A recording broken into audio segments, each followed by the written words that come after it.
बच्चों बच्चों देखिए, जैसा कि हमने आपको पिछले 2 लेक्चर में बताया था।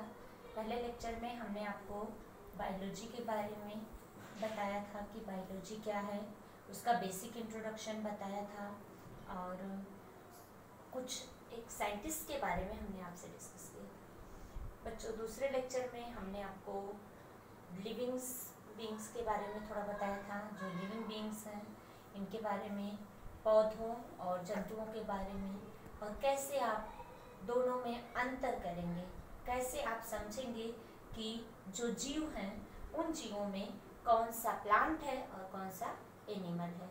इनको पहचानने के लिए जो कैरेक्टर्स हैं उनके बारे में हम लोगों ने डिस्कस किया था। आगे बच्चों बढ़ने से पहले एक बात ये आती है कि हम लोग लिविंग का अध्ययन करते हैं, तो जिन जीवों का हम लोग अध्ययन करते हैं वो जीव और हमारे वातावरण में जो निर्जीव पदार्थ है उससे आप कैसे अलग करेंगे, कैसे आप समझेंगे कि क्या लिविंग है और क्या नॉन लिविंग है। वैसे बच्चों ये बहुत ही बेसिक सी बात है और आप बहुत छोटी क्लास से पढ़ते आ रहे हैं, लेकिन पूछने पर जो है ये चीज़ें बहुत क्लियर नहीं होती हैं। तो इस लेक्चर में हम ये चाहेंगे कि आपको अब आगे के लिए हमेशा ये क्लियर हो जाए। तो आप ये देखेंगे कि जो लिविंग्स हैं, जो जीव हैं, उनमें एक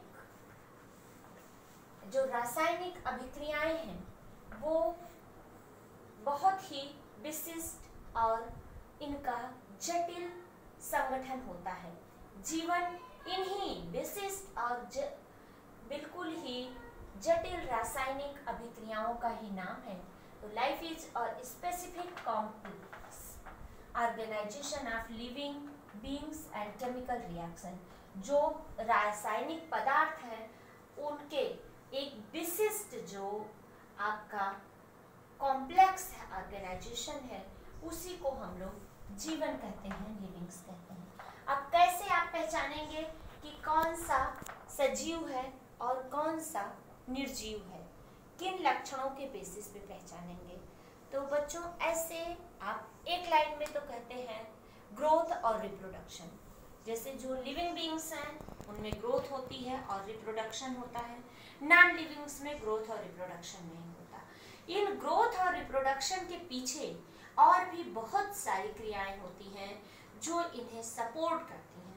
हम आपको उन सभी क्रियाओं के बारे में बताएंगे कि सबसे पहला पॉइंट है शेप एंड साइज। कोई भी सजीव होगा, कोई भी लिविंग बीइंग्स होगा, उसके शरीर का एक निश्चित आकार और साइज होगा। जबकि आप देखते हैं जो नॉन लिविंग पार्टिकल है तो बड़े बड़े पहाड़ से लेके छोटे रेत के कण तक, छोटी पानी की बूंद से लेकर के पूरा समुद्र तक, ये सब अनिश्चित यानी कि नॉन लिविंग्स हैं, इनके का कोई शेप और साइज नहीं है। केमिकल ऑर्गेनाइजेशन, बच्चों जो सजीव हैं वो बड़े रासायनिक अणुओं से मिलकर के बने होते हैं। ये कुछ न कुछ जिन तत्वों या जिन यौगिकों से मिलकर बने होते हैं वो बड़े और प्राय ऑर्गेनिक अणु होते हैं। लेकिन जो नॉन लिविंग है ये बहुत छोटे छोटे सरल और ज़्यादातर इनऑर्गेनिक पदार्थों से मिलकर के बने होते हैं। जो शरीर का संगठन है, सेलुलर ऑर्गेनाइजेशन है, शरीर का संगठन है, जो लिविंग बीइंग्स होते हैं ये एक स्वतंत्र यूनिट ऑटोनॉमस है, जिसमें कि एक कोशिकीय से लेकर के बहुकोशिकीय तक जीव आते हैं। इनमें जो शरीर का संगठन है वो कोशिका स्तर का हो सकता है, टिश्यू यानी ऊतक स्तर का हो सकता है, जैसा हमने आपको बताया है कि या आपको अभी इसमें आगे बढ़ाएंगे कि जब आप फाइलम सिलेंट्रेटा पढ़ेंगे तो वहाँ पे शरीर का संगठन टिश्यू स्तर का होता है। जब हम लोग प्लेटीहेल्मिन्थीज में जाएंगे तो हम लोग देखेंगे वहाँ पे रिप्रोडक्टिव ऑर्गन और कई सारे ऑर्गन्स वेल डेवलप्ड होते हैं।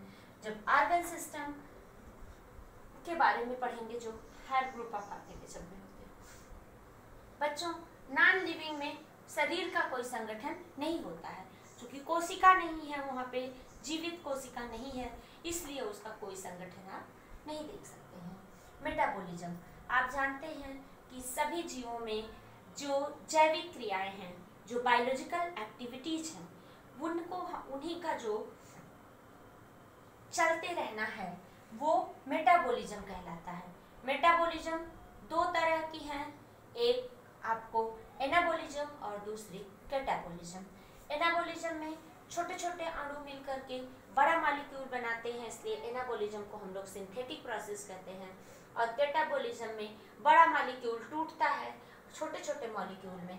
तो यानी कि जो लिविंग बीइंग्स में है, इनमें मेटाबॉलिक एक्टिविटीज होती रहती हैं। जो उपापचयी क्रियाएं हैं ये निरंतर चलती रहती हैं, उपस्थित होती हैं, जबकि निर्जीवों में कोई भी उपापचयी क्रिया नहीं हो सकती है।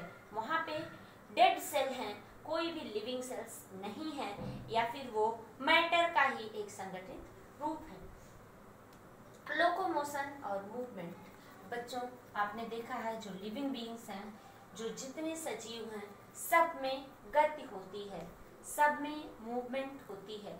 वो एक स्थान से दूसरे स्थान तक या अपने ही जगह पर एक दिशा से दूसरी दिशा में गति करते हैं, जिसको जो जनरली पौधों के केस में होती है, जिसको ट्रॉपिक मूवमेंट कहते हैं, मूवमेंट ऑफ कर्वेचर कहते हैं। लेकिन जो नॉन लिविंग है, इनमें किसी तरह की गतियां नहीं होती हैं। न्यूट्रिशन, सभी जीवधारियों को जीवित रहने के लिए उनके शरीर में होने वाली मेटाबॉलिक एक्टिविटीज के द्वारा वो उनको परफॉर्म करने के लिए, जो भी वाइटल एक्टिविटीज होती हैं उनको परफॉर्म करने के लिए इन्हें पोषण की जरूरत होती है।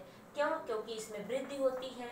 इनमें जो टूटी फूटी कोशिकाएं हैं उनकी मरम्मत के लिए इनको ऊर्जा की आवश्यकता होती है। रिप्रोडक्शन के लिए, सभी क्रियाओं के लिए, जितनी भी वाइटल एक्टिविटीज है, इनमें लिविंग बीइंग्स में न्यूट्रिशन यानी पोषण की जरूरत होती है, जबकि नॉन लिविंग में इसकी जरूरत नहीं होती है। नॉन लिविंग को किसी भी तरह का पोषण नीडेड नहीं होता है। ग्रोथ, बच्चों हम लोग देखते हैं कि जितने भी लिविंग बीइंग्स हैं उनमें एक टेंडेंसी होती है कि वो छोटे से बड़े होते हैं, उनमें ग्रोथ होती है। लेकिन नॉन लिविंग्स में ग्रोथ नहीं होती है।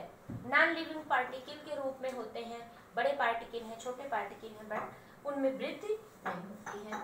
रेस्पिरेशन, श्वसन, बच्चों सभी जीवों में श्वसन होता है और यही जो है जीव को आवश्यक जो ऊर्जा होती है वो प्रदान करता है। श्वसन दो तरह का होता है जीवों में, एरोबिक और एनाएरोबिक। एरोबिक श्वसन में जीव को ऑक्सीजन की आवश्यकता होती है।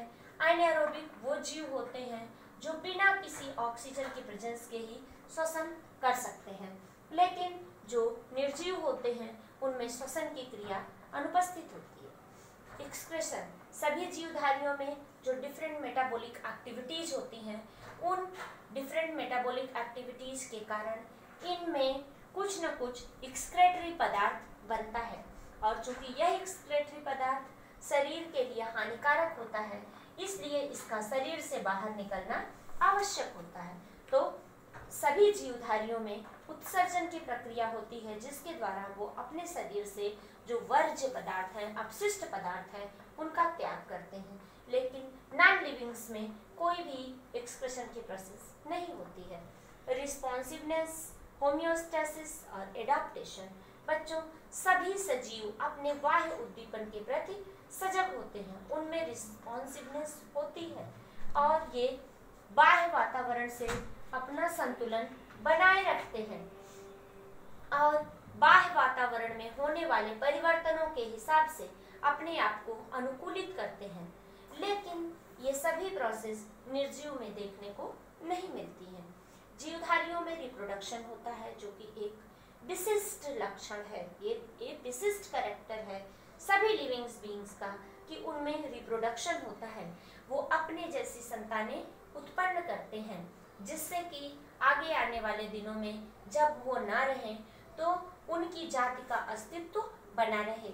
अगर आप समझिए कि कोई भी जीव है, अगर उसमें रिप्रोडक्शन नहीं होता है, वो अपने जैसी संतानें नहीं उत्पन्न करता है और उसकी डेथ हो जाती है, तो क्या होगा? आगे चल के उसके वंश का ही विनाश हो जाएगा। तो सभी जीवों में ये प्रकृति होती है कि कि अपनी जंतु जाति को या अपनी जीव जाति को बनाए रखने के लिए उनमें रिप्रोडक्शन की प्रक्रिया होती है। और इस रिप्रोडक्शन की प्रक्रिया में जीव क्या करता है, अपने जैसी दूसरी कॉपी बनाता है, अपने जैसा प्रतिरूप उत्पन्न करता है, जिससे कि आगे के समय में उसका जो अस्तित्व है वो बना रहे। लेकिन निर्जीव में रिप्रोडक्शन की प्रोसेस नहीं होती है। ऑर्गेनिक इवोल्यूशन, बच्चों सभी जीवों में रिप्रोडक्शन होता है।